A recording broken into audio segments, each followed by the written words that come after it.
ओम शांति।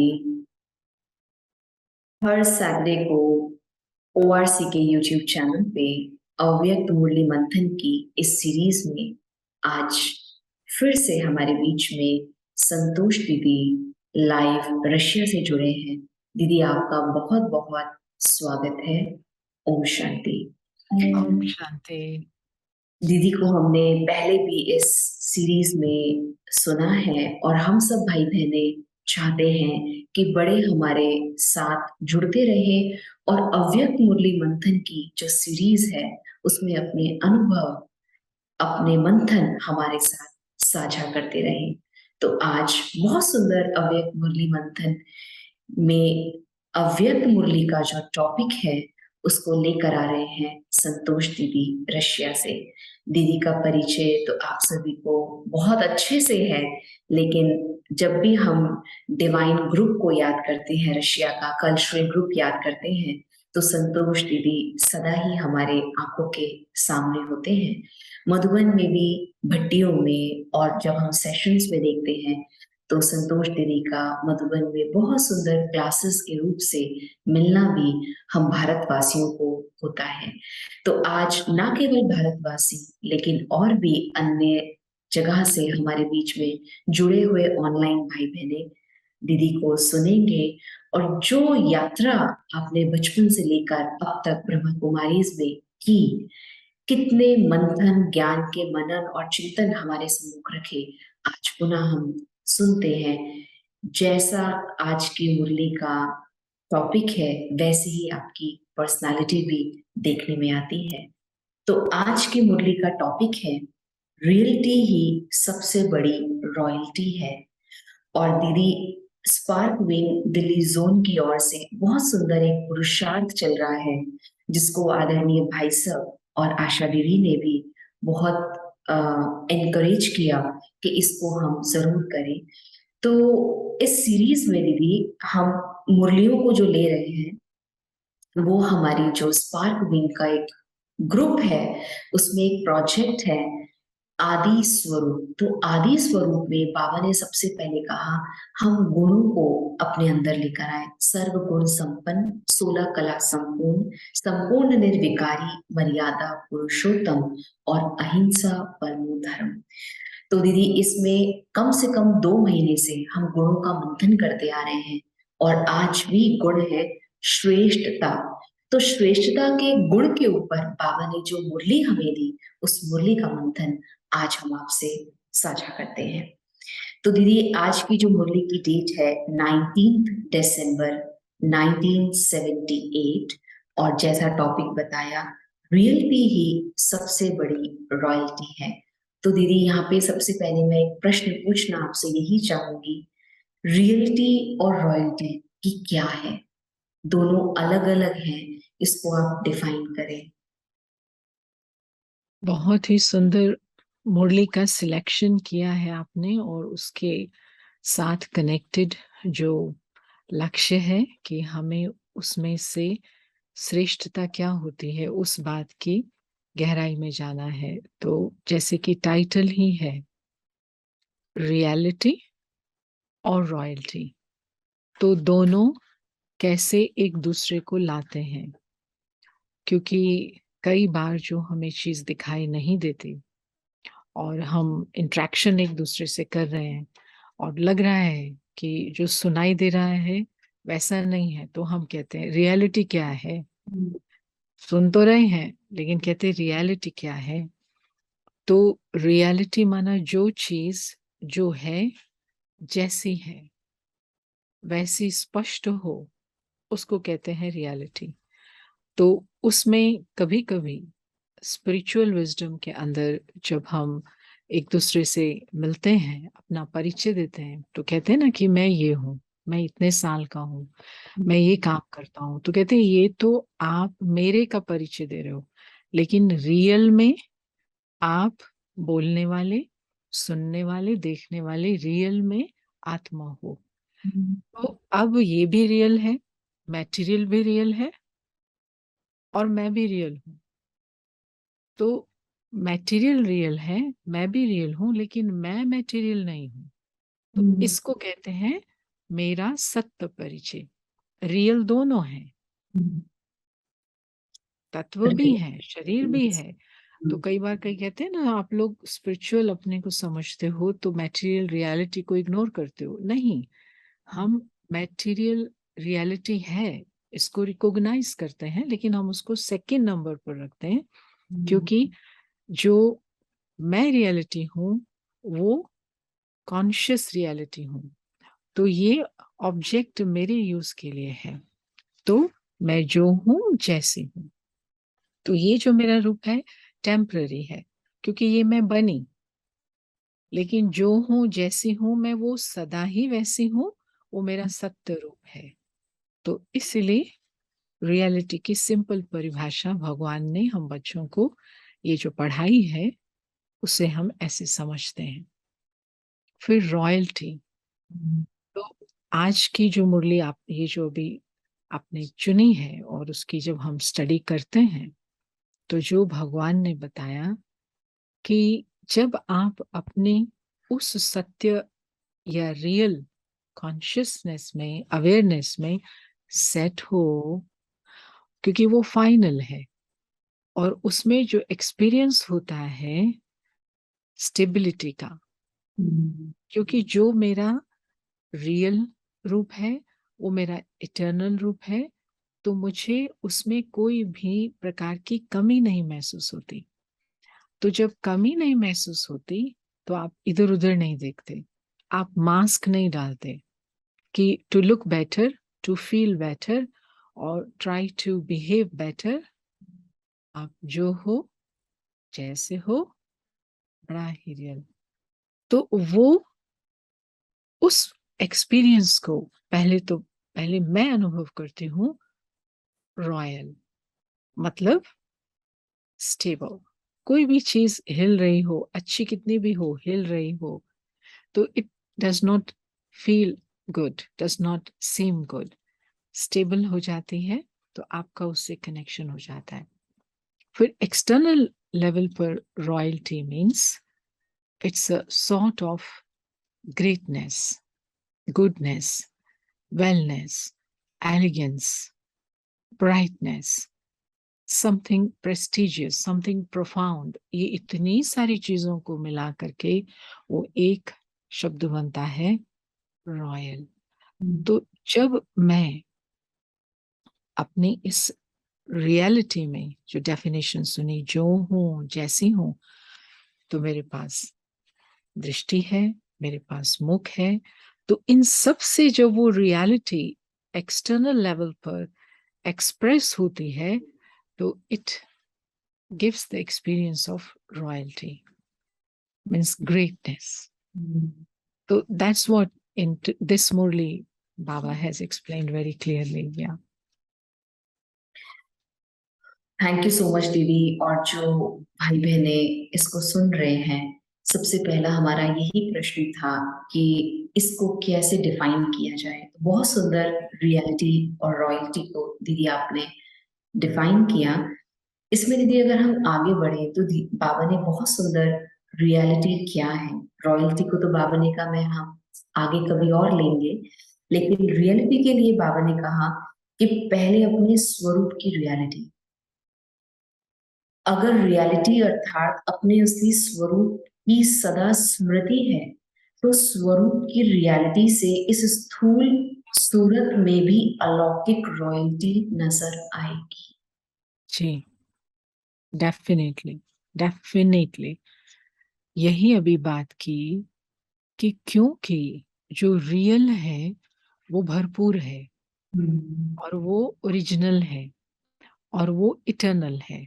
अब जैसे उसके लिए एक छोटा सा एग्जाम्पल को समझें, अगर कभी कभी जब स्पिरिचुअल विजडम का जो कोर्स है, राजयोग का कोर्स है, उसको सुनने लोग आते हैं, तो जब समय की बात आती है कि टाइम कैसे एग्जिस्ट करता है और टाइम कैसे मूव करता है, तो थोड़ा सा भी कोई साइंटिफिक बैकग्राउंड से आया होगा तो उसके सामने तो लाइन लगी होती है, एक लाइन, कि time moves like a line, मतलब पहले कुछ नहीं था, फिर कभी ना कभी खत्म हो जाएगा।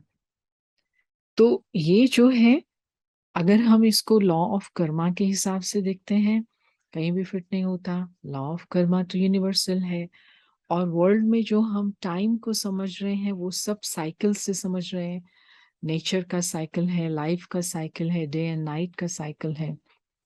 तो ये जो जो इसकी रियलिटी जब समझ में आती, अब उसमें कुछ ना कुछ वो समझते हैं, अरे बाप रे, ये हमेशा एक जैसा साइकिल, हम्म, हमेशा मतलब बंध गए, कुछ बेटर हो नहीं सकते।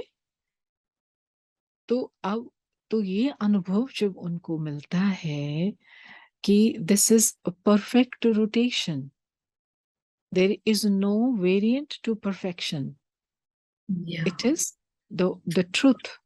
हम्म, क्योंकि अगर आपको इसमें ऑब्जेक्शन हो रहा है स्पिरिचुअल लेवल पर, तो क्यों नहीं आपने अपने मम्मी से, पापा से, जब जैसे ही उन्होंने आपको बचपन में पहला पहला साइकिल इंट्रोड्यूस किया था कि 24 घंटे का है ना, 12 घंटे का दिन, 12 घंटे की रात, तब आपने मम्मी को क्यों नहीं कहा था, मम्मी ये तो बहुत टू मच है, 24 घंटे में क्या करूंगा, मेरे को 12 घंटे काफी है, 6 घंटे सो जाऊंगा, 2-3 घंटे खाऊंगा, 2-3 घंटे घूमूंगा, मैं तो एक्स्ट्रा क्या करूं मम्मी, बोला था? क्यों? क्योंकि वो सबके लिए कॉमन है, यूनिवर्सल है। और जो भी यूनिवर्सल है, that is most beneficial, that is the which is called as complete and perfect form of existence। तो ऐसे ही मेरी भी है। हम सूरज, सूरज जो है जैसा है, चांद जो है जैसा है, ये हम यहाँ अपने ही स्वरूप को याद नहीं रखते, इसलिए हमें हर एक चीज को टच करने की जरूरत महसूस, चांद पे भी कुछ कराएं, सूरज पे भी कुछ कराएं। तो वो जो एक्सपीरियंस है लैकिंग समथिंग, वो रॉयल्टी चेहरे पे नहीं लाने देता। लेकिन जैसे ही I am a complete soul, I am a pure soul, I am light, I am already, तो फिर वो एक्सप्रेशन, जो फीलिंग्स हैं फेस पर, वो आपको नहीं लगेगा कि हाँ मेरी ये आंख ऐसी है, जो भी है वो, जो भी हो, जैसा भी हो, लेकिन आप तो अच्छे हो। तो आप वो जो ट्रुथ हो वो दिखाई देता है यहाँ से। तो उसको कहते हैं स्थूल में भी रॉयल्टी की फीलिंग आएगी। You don't try to be something else. या दीदी बहुत सुंदर। पर इसमें जैसे आप बता रहे हैं, अगर यदि हम वैसे भी बात करें, क्योंकि हम सब ब्राह्मण परिवार में हैं, जब सेंटर में भी जाते हैं, दीदियों से मिलते हैं, या हम गृहस्थ में भी होते हैं, तो अपने आप ही हमें दिखता है कि ये कितने रॉयल हैं, कितने सिंपल हैं। तो बाबा ने उसके लिए जो बोल चाल और कर्म बताया, बाबा ने कहा कि इस रियलिटी की स्मृति से, दीदी सबसे पहले तो एक चीज इसमें जो बाबा ने कहा, ये स्मृति से समृद्धि आती है। तो दीदी स्मृति क्यों इतनी इंपॉर्टेंट बाबा कहता है, और स्मृति है तो समृद्धि ऑटोमेटिकली हमारे पास होती है। तो बाबा ने इस रॉयल्टी में स्मृति और समृद्धि की बात क्यों की? चाहे वो रॉयल्टी हो या फिर कोई और गुण हो, गुणधारी तो मैं हूं ना, राइट। गुणधारी तो मैं हूं ना। जैसे ट्यूब लाइट है, तो ट्यूब लाइट एक ऑब्जेक्ट है, इंस्ट्रूमेंट है। ट्यूब लाइट से लाइट तब तक नहीं मिलेगी जब तक वो कनेक्टेड नहीं होगा। जब ट्यूब लाइट ऑन है, कनेक्शन करंट का आ रहा है, तो ब्राइटनेस है, काफी प्लेजेंट लग रहा है, तो आपको लगता है सच ए रॉयल रूम दिस है। वो क्यों? क्योंकि लाइट है। अब ऐसा नहीं है कि ट्यूब लाइट में रॉयल्टी थी। रॉयल्टी का जो सोर्स है वो करंट है। तो ऐसे ही हमारी लाइफ में सब चीज जो हम बोलते हैं, करते हैं, या हमारा फेशियल एक्सप्रेशन है, बिहेवियर है, ये मैं आत्मा करने वाली हूँ। तो वो स्मृति का करंट, कनेक्शन होने से ही होता है। भूल गए तो फिर वो करंट खत्म हो गया। भले ही 1 घंटा पहले आप बड़ा रॉयल्टी से बिहेव कर रहे थे, लेकिन अब आप उस अवेयरनेस में नहीं है। हम्म, आप हैं रॉयल, लेकिन आप अब उस अवेयरनेस में नहीं है, अर्थात उस रॉयल्टी से कनेक्टेड नहीं है खुद, उस रियलिटी से कनेक्टेड नहीं है। तो फिर उसको एक्सप्रेस करने की और एक्सपीरियंस करने की समर्थ्य नहीं रहती। सो स्मृति ही आधार है, मुझे याद रहे कि मैं कौन। इसीलिए आपने ठीक कहा कि हम बड़े किन को कहते हैं यहाँ पर। बड़े का मतलब जो बहुत साल से हो सिर्फ वो नहीं है, लेकिन जिन्होंने ये सीख लिया है कि कनेक्शन टूटे ही नहीं, हम्म, अर्थात दो जीवन नहीं। रियलिटी समझ में आ गई तो उसमें ही स्थित हो गए। उस स्थित हो जाने को ही हम बड़े कहते हैं, जो हमेशा कॉन्स्टेंटली उसको रिफ्लेक्ट कर रहे हैं, उस क्वालिटी को रिफ्लेक्ट कर रहे हैं। अभी आप किसी के पास जाओ, वो बड़ा अच्छा आपको बातचीत करता है, बिहेव करता है। नेक्स्ट डे जाओ, उसका मूड ऑफ है, तो आप बड़े एज में बड़ा होगा लेकिन आप उसको बड़ा मानोगे नहीं। क्यों हुआ? क्यों? क्योंकि कभी कनेक्शन रिलायबल नहीं है, हम्म, कनेक्शन ऑन था, कनेक्शन ऑफ है। तो royalty of awareness he royalty in relations and external hmm. Things उसमें लेके आती है। तो दीदी इसका मतलब कि हम जो पुरुषार्थ का बाबा इसमें जो बता रहे हैं, हम रॉयल्टी पे ना जाके हम रियलिटी पे चलते चले तो क्या? ऑटोमेटिकली वो चीजें हमारे अंदर रॉयल्स रॉयल्टी के रूप में आती जाएंगी, ऐसा? 80%। 80%। क्योंकि ज्ञान जो है कि मैं कौन हूँ, ये आवश्यक है, लेकिन जो साकार दुनिया है, जो मटेरियल वर्ल्ड है, फिर उसमें उतना ही महत्व ट्रेनिंग का है। Training of activity and skills, life skills. Life ये स्किल्स।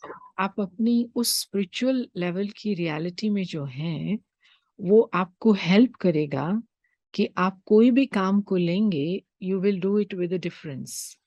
ये रॉयल्टी से करेंगे, लेकिन उसको भी हमको सीखना तो पड़ता है। तो उसको सीखने के लिए संग की जरूरत होती है। जैसे कि आप ऐसे संग में हैं जो किचन का काम भी है, लेकिन वो उन्होंने आपको सिखाया कि काम करो लेकिन बखेरा नहीं डालो, हम्म, गंदगी ज्यादा नहीं मचाओ। और आपका, जैसे अभी हम अपने दादी रुक्मणी जी के साथ जब रहते थे, तो उनके हमेशा ये होता था कि किचन में कोई एप्रन वगैरह डालने का नहीं होता था। कोई आप ऐसे साड़ी पर एक भी दाना कुछ नहीं गिरे, स्पॉट भी नहीं आए। आप खाना पूरा बना लिया 2 घंटे में, लेकिन कुछ भी खराब नहीं हुआ। तो आजकल तो हमको कोशिश करके डालना पड़ता है, नहीं तो खराब हो जाता है, नहीं तो कोई फोन आ गया, कोई इधर चले गए। लेकिन उस समय ये अभ्यास भी कि केयरफुल, इतना रहो। तो संग से रॉयल्टी सीखी। फिर उसके बाद जगदीश भाई साहब जब थे, तो अब वो उनका जो टाइम होता था लिखने का, उन्होंने लिखा लिटरेचर 12 12 साढ़े 12 तक। फिर उनका भोजन का समय है, तो भोजन बनाना अच्छा चलो सीख लिया आपने शांति से, अपने को कोई भी कपड़े भी खराब नहीं किए, लेकिन खिलाना, डाल दिया कैसे भी करके, रोटी इधर चम्मच उधर, कोई उल्टी डायरेक्शन में, तो वो देखेंगे। तो वो सिखाने का कि कैसे, दाल कहाँ, सब्जी कहाँ, चपाती कहाँ, चम्मच कहाँ, और रखना कैसे है, पकड़ना कैसे है, ये सब रॉयल्टी ऑफ कर्मा। वो राइट। रियल स्टेज में होंगे तो वो हमारी उस लेवल तक के लर्निंग के लिए हमारे पास में पेशेंस और ताकत रहेगी। अगर रियलिटी में नहीं होंगे तो घबरा जाएंगे, थक जाएंगे, फिर कहेंगे हमारे से नहीं होता। राइट। तो इसीलिए दोनों का कनेक्शन है। अ, कि रियल रहने से रॉयल्टी को ग्रैस्प करने की, मेंटेन करने की, इम्प्लीमेंट करने की विल पावर आती है। तो दीदी ऐसे जैसे बाबा ने फर्स्ट में हमें कहा स्वरूप, वो या सीरत के लिए बाबा ने यूज किया। दूसरा या बाबा ने हमें कहा उस बाप समान बनने के लिए कर्म और बोल। और तीसरा आपने बताया कि जैसे हम अपने संघ की रियलिटी क्या है, तो संघ की रियलिटी को भी जैसे बाबा ने मुरली में ही, मैं मुरली से ही पढ़ती हूँ। संग संग का महत्व। जी। हाँ जी, ऐसा कर्म और बोल में रियलिटी की रॉयल्टी होगी। संपर्क अर्थात संग रियल होने के कारण पारस का कार्य करेगा। हम्म, जैसे पारस लोहे को परिवर्तन कर देता है, हम्म, ऐसे रियलिटी की रॉयल्टी वाली आत्मा का संग हम्म, असमर्थ को समर्थ बना देगा, हम्म, अर्थात नकली को असली बना देगा। या तो ये बिल्कुल अलग बात है। अभी जो हमने बात की अब तक से बिल्कुल अलग बात है। इसमें ये है कि जब हम अपने असली स्वरूप को नहीं जानते थे, तो so that to feel good, hmm. जिससे कि हमको अच्छा लगे, दूसरों को हम अच्छे लगे, दूसरों को हम पे विश्वास आए, उसके लिए हम बहुत सारे साधन अपनाते थे। उन साधनों में अगर नारी शरीर वाली आत्माओं की बात की जाए तो makeup number one, hair hmm. Style number two, hands, nails and additional accessories, जैसे वो मोबाइल की एक्सेसरीज लगाते हैं ना, उसमें छल्ला लगाएंगे तो यहाँ भी कुछ लगाएंगे, कुछ करेंगे। तो अब ये सब लगा करके मुझे लग रहा है कि मैं बहुत अच्छा लग रहा हूँ और इस रूप में समाज मुझे रिस्पेक्ट देगा, तो ये असत्य है। ये जैसे इनमें नहीं है सम्मान। सम्मान लायक चीज तो आत्मा में है, रियल तो आत्मा है, लेकिन क्योंकि रियलिटी में हम नहीं हैं, तो ये सब हमारे पास है। तो जब कोई मेडिटेशन सीखने आता है, अभ्यास करने आता है, तो उसको तो पता ही नहीं होता कि इस चीज के बिना जीवन क्या है। वो तो उसके सहारे पर चला है। लेकिन ऐसे हजारों हमारे सामने केसेस हैं, अनुभव हैं। वो आते हैं आश्रम पर और पवित्र जो बहनों का ड्रेस है, चेहरा है, और वो सेल्फ रिस्पेक्ट जो फील करते हैं, और उनका जो हम्बलनेस है, उनका जो सच्चा प्यार होता है। मैंने तो लंबी लिस्ट है, चाहे नॉर्थ में गए, ईस्ट में गए, दुनिया के किसी भी देश में गए, शहरों में गए, सेकेंड डे, सेकेंड डे, पहले वो ऐसे ऐसे करके आए थे, सेकेंड डे उनका 100% नहीं तो 80% कम हो जाता है। क्यों? क्योंकि हमारा जो अटेंशन था वो आत्मा पे था। आत्मा सोना है, तो वो जैसे टच हो गया यहाँ से, वो कनेक्शन टच हो गया, तो वो भी अपने उस ये तो जैसे रिमोट ने काम किया, उनको अभी पता नहीं है कि वो आत्मा है, लेकिन रिमोट यहाँ से काम कर रहा है। तो वो जो अनुभव उनको हुआ, वो उनको लगता है ये अननेसेसरी है, इनको ये सब मेरे इसकी जरूरत नहीं है, ये तो इसके बिना भी मेरे साथ कितना अच्छा बिहेव कर रहे थे। तो वो आधे से ज्यादा तो कम हो जाता है। वो बाल भी एकदम बांध के और बिना किसी काला पीला नीला करके नेक्स्ट डे आके बैठ जाते हैं। तो ये देख के कितनी खुशी होती है। मतलब आपको सुनाना भी नहीं पड़ा, लेकिन आपने वो जो टच किया, टच स्टोन, उसी को कहते हैं ना पारस। तो आपके कांटेक्ट में आने से आपने क्योंकि उनमें उस रियल को देखा, तो वो असत्य जो था सत्य में परिवर्तन हो गया। फिर बाकी 10-15% का काम जो है वो फिर ज्ञान से हो जाता है, उसे समझ जाते। दीदी इसके लिए लेकिन वृत्ति में वही ना, आपने आते से ही उस आत्मा को आत्मिक रूप में ही देखा, जिससे उसका परिवर्तन हुआ। वो संग या में आई इसलिए क्योंकि आपने दृष्टि और वृत्ति को रखा ही आत्मिक रूप से। तो दीदी या इसमें जो बाबा ने एक चीज कही इसके बाद कि ऐसी आत्मा की रियल और रॉयल नयन अर्थात दिव्य दृष्टि जादू की वस्तु समान काम करेगी। या चेंज, तो ट्रांसफॉर्मेशन। जादू में क्या होता है, अभी ये थी और अभी हम्म। ये हो गई, ये। तो इसमें कोई मिस्टिक पावर नहीं है। ये हम्म। बहुत साइंटिफिक मेथोडिक हम्म। नेचुरल पावर है कि हम्म। किसी चीज को भी आपको, अब जैसे चावल को पकाना है, कच्चे को आप खाएंगे तो खा कितना खा पाएंगे, लेकिन आप पकाएंगे तो एक कटोरी भी भर के खा जाएंगे। तो वो थी यूजलेस, फूड के हिसाब से वो चावल यूजलेस था, आपने उसको पका के यूजफुल कर दिया, जादू हो गया।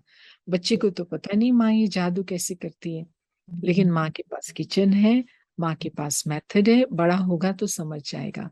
तो जादू तब तक है जब तक वो लोग नहीं जानते कि रियलिटी क्या है।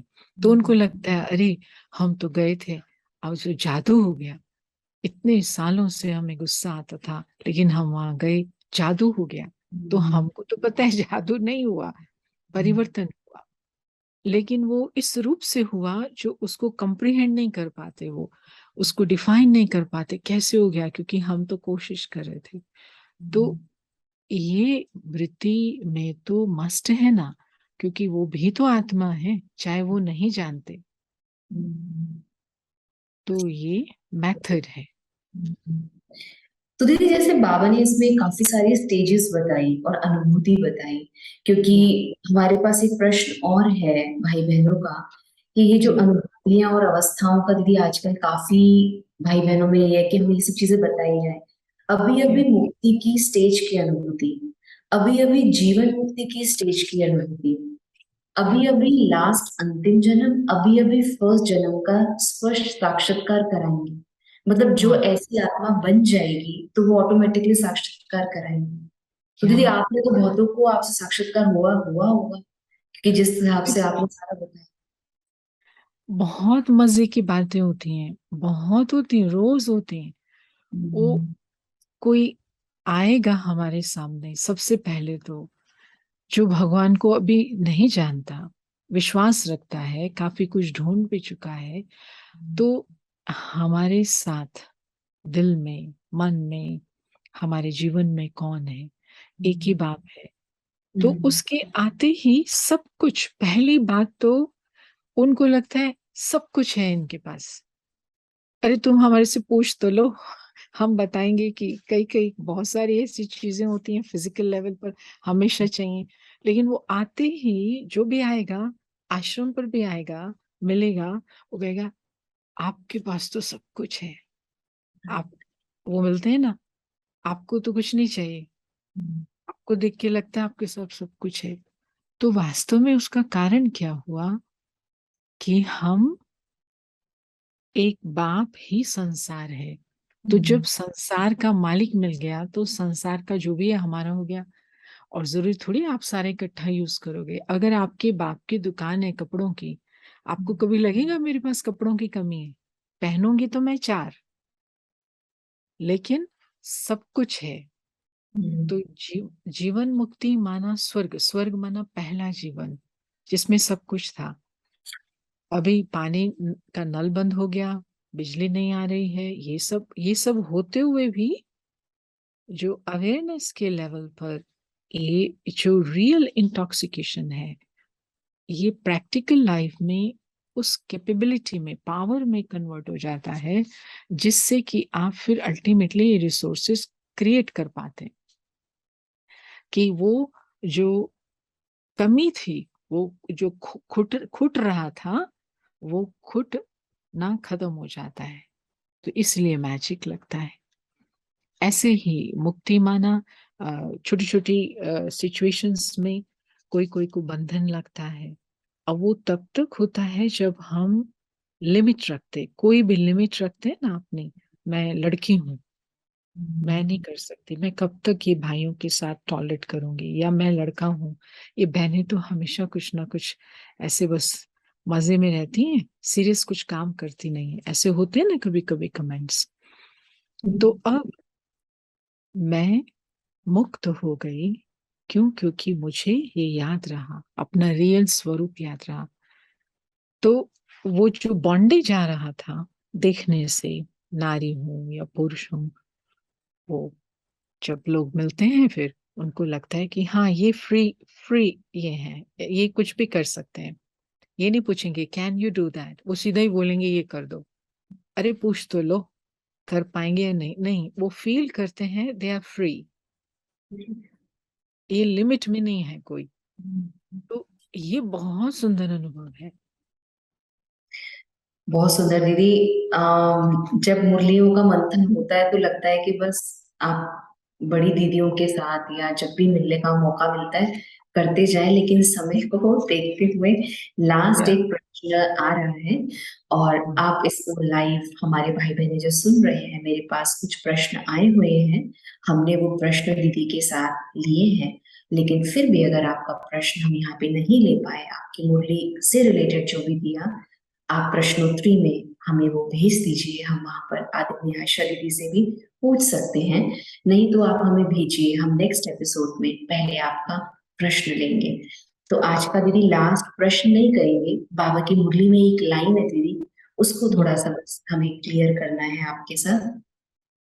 दीदी बाबा ने लास्ट में कहा कि सतो प्रधानता की प्राप्ति व सतो की प्राप्ति, सर्व प्राप्ति की अनुभूति व कोई कोई प्राप्ति की अनुभूति, खुद ही अपना जज बनो तो धर्मराज के पास जाना नहीं पड़ेगा। समझा? रियलिटी ही रॉयल्टी कैसे है, फिर सुनाएंगे कि रॉयल्टी का विस्तार क्या है। दीदी जो बाबा ने आगे मुरली में प्रकृति की बात कही, उसी से रिलेटेड तो यहाँ पर जो जज बनने की बात आई कि आप या अपना स्वयं जज बनो, उसको दीदी या आप थोड़ा सा क्लियर कर दीजिए। तो जज माना वर्डिक्ट देना। Verdict pardon. देना माना, अच्छा, वर्ड। वर्डिक्ट कहते हैं ना जो वर्ड। फाइनल, यस वो yes yes. Decision, decision okay. दे देते, उस यस। पे स्टैंप लगा देते।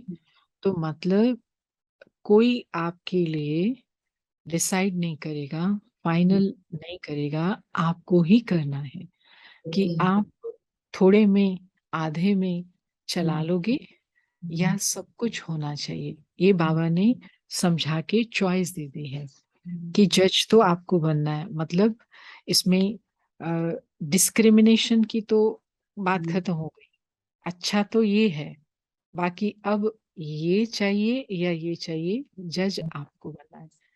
मतलब कभी कभी हम, जब ये जरूरत बाबा को इसलिए कहने की पड़ती है कि हम दूसरों को देखते हैं। इन माई जर्नी ऑफ ट्रांसफॉर्मेशन हो सकता है मैं हजारों से बेटर हो गई,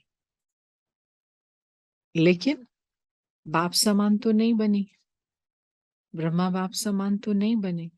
तो ब्रह्मा बाप समान बाप को देखना जो जिसके पास सर्वगुण और सर्व शक्तियां, या फिर दूसरों को देखना, क्योंकि दूसरों को देखने से कभी कभी हम जैसे सेटिस्फाई हो जाते हैं, I am much better than others, and then finish, फिर तो वहीं रह गई। तो फिर धर्मराजपुरी में जाना पड़ेगा, क्योंकि किसी भी बात की कमी हमें कोई ना कोई प्रकार की सजा का अनुभव कराएगी। कर्म ऐसे होंगे हमारे से जो हम लटकते रह जाएंगे। तो वो अगर सर्व गुण हैं, सर्व शक्तियां हैं, तो कर्मातीत बनना भी सहज हो जाता है ना। बहुत सुंदर दीदी। अ, ओके। बहुत ही अच्छा। और बाबा ने तो रियलिटी बहुत अच्छी स्पष्ट रूप से हमें इस मुरली में बताई, और हम जरूर वेट करेंगे कि रॉयल्टी की मुरली भी जल्दी आपके साथ ले। तो दीदी जैसे ये सर्वगुण संपन्न का आदि स्वरूप का जो हमारा प्रोजेक्ट है, जिसमें सर्वगुण संपन्न के ऊपर हम ये मुरलियां ले रहे हैं, तो दीदी या सर्वगुण में बाबा ने श्रेष्ठता का गुण इसी आधार पे बताया कि या रॉयल्टी और रियल्टी के लिए। ओके। या या बिल्कुल। श्रेष्ठ माना एलिवेटेड हुआ ना, तो बेटर करेंगे ना। जब आप अपने इस स्वरूप में होंगे, you will think better, you will speak better, interact better, और फिर उसकी कंपनी है तो मोस्ट बहुत ही अच्छा हो जाएगा, बेस्ट हो जाएगा। तो दीदी जैसे बाबा ने फर्स्ट स्वरूप कहा, फिर बोल और कर्म कहा, और या तीसरा बाबा ने इंटरैक्ट मतलब संबंध संपर्क में आने को जो आपने या बताया, या तो ये ऐसे ही जादू का मंत्र तो बाबा देता है। अब पर उसमें ये है कि हम जब समझ लेते हैं तो हमें लगता नहीं कि वो जादू है, लगता है कि ट्रांसफॉर्मेशन है। तो ये दो या मिनट वैसे ही जो बाबा का स्वरूप रियलिटी का स्वरूप है, हम भी या उस रियलिटी में स्थित होकर 2 मिनट चाहेंगे कि आप हमें मेडिटेशन भी कराएं। जी, श्योर। क्योंकि सब प्रकार के ज्ञान से ऊपर है मेरा अपना अनुभव, और मैंने ये महसूस किया कि मैं ज्योति बिंदु सितारा पवित्र आत्मा हूँ, पवित्रता के सागर, परम पिता की संतान हूँ। ये मेरा रियल सत्य परिचय है।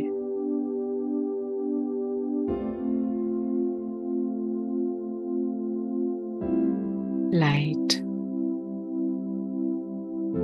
और ऑलमाइटी फादर का सम्मुख उपस्थित होना,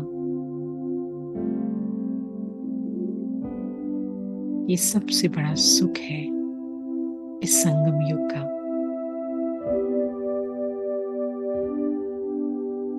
इस मिलन में, इस याद में शक्ति, शांति और खुशी सब समाया हुआ है।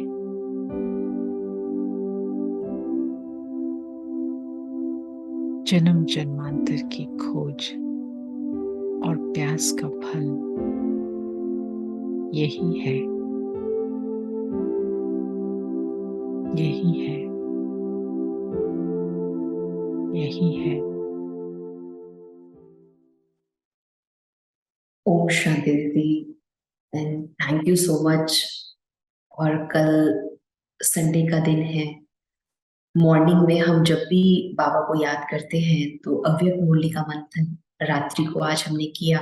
और इसी स्वरूप में कल अगर हम अमृत वेला बाबा के सामने अपनी रियलिटी के स्वरूप में बैठेंगे तो और अच्छे हम अपने को ही वाइब्रेशंस देके निर्विघ्न हम बना भी रहे हैं, और भी औरों को भी निर्विघ्न बना भी सकते हैं। सो थैंक यू दीदी सो मच, आप हमारे साथ इस पुनः इस एपिसोड में आए और बहुत अच्छा लगता है। भाई बहनों की बार बार यही आश रहती है कि हमारे पास दीदियों को बीच में जरूर लेकर आए। ओम श्योर। शांति। Thank you so much. Shanti.